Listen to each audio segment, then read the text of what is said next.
La jeunesse Guinée-Dogon, le collectif des associations des jeunes du pays Dogon, l'association des jeunes Dogon du Mali et Mouvement Baguinesso étaient face à la presse ce dimanche 29 septembre 2019 pour dénoncer le vol de bétail du pays Dogon. Selon eux, ces bétails volés pour la plupart sont exportés vers les pays voisins ou dans les différents parcs de bétail à l'intérieur du pays. Maïmouna Koulibaly et Moussa Diallo.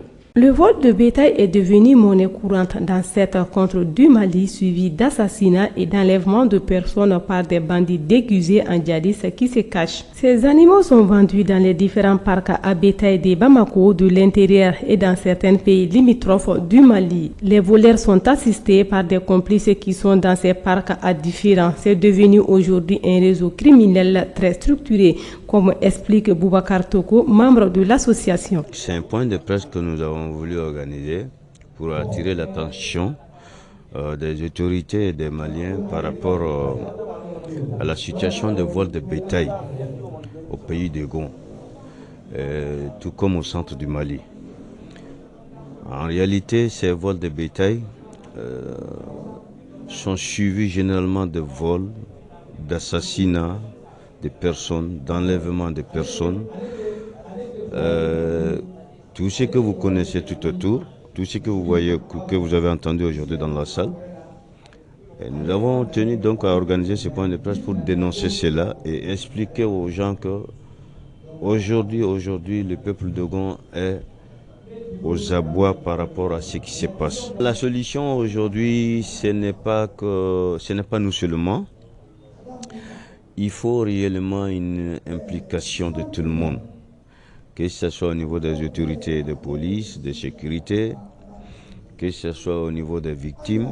Et d'ailleurs, au niveau des victimes, on a déjà commencé à organiser des patrouilles dans les différents parcs de l'intérieur, tout comme à Bamako, pour essayer de déchiffrer ou du moins de dénombrer les bétails volés au niveau du pays Dogon. Il demande aux autorités de prendre toutes les mesures pour mettre hors d'état de nuire les bandits voleurs et leurs complices. Quant à eux, jeunes des associations et mouvements, ils sont déterminés à dénoncer les voleurs et les complices sans distinction. Moi, j'invite le gouvernement réellement à prendre davantage ses responsabilités par rapport à la sécurité au pays Dogon.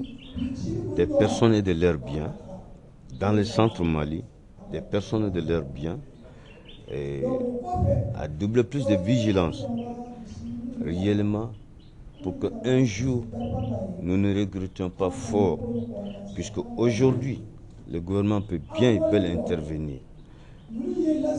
intervenir pour arrêter ce qui est en train de se faire. Et si il y a un laxisme qui fait aujourd'hui qu'il y a des mécontentements, ça peut s'interpréter autrement. Et dans ce cas, ça sera un regret.